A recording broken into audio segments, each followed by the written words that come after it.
Hey, good morning and God bless you. It's good to see you. I'm Eric Jewell. I debate a lot of atheists. And let me ask you, how many times have you talked to an atheist and they said, well, let's see the scientific proof, the testable, repeatable proof that there's a God out there? Well, my friend, then you, in the same breath, you hear them say, every fossil is transitional and it proves evolution. Well, let me tell you something. They can blow it out their stack, guys. They're just filling you full of crap. That doesn't happen.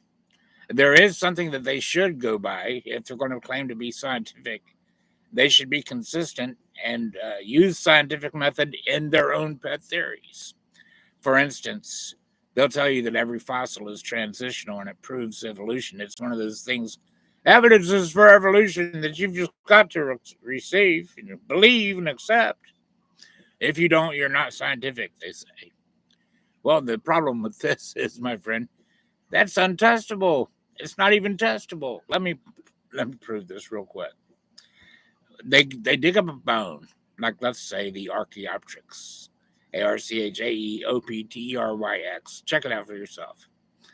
So they look at this bone, they look at this skeleton, they say, well, this is looks like it descended from a theropod dinosaur because it's got a lot of the characteristics of a theropod. Theropod dinosaur being like raptors and T-Rex and etc. Then they say it also kind of resembles a bird. So, yeah, we just put it right there in between them. And we say this is a transitional fossil that takes us from a theropod dinosaur to a bird. And that's how they do it. That's all they've got. It's based purely on their morphology or the appearance of the skeleton.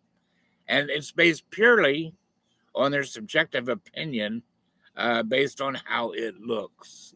But has it been tested? Nope, not at all.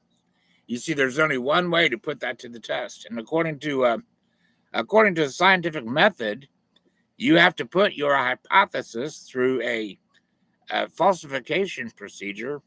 And these are tests that are stringent enough to prove your hypothesis to be wrong. And if you can't do that, well, it's not my fault. It's not the Christian's fault. It's your fault. If you can't put it through a test, all it means is your hypothesis is not even falsifiable.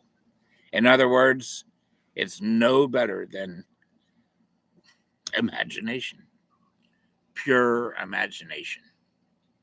And it's no better than science fiction. It might as well be science fiction. So there you go, guys.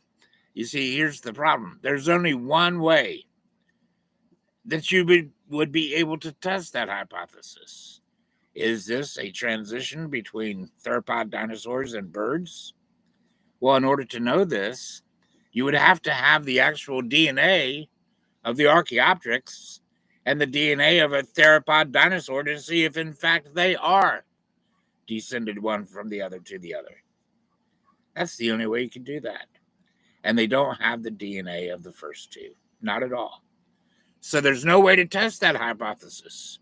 It's an untestable hypothesis. Therefore, it will never be science until they can test that hypothesis in such a way as to legitimately be able to prove it right or wrong.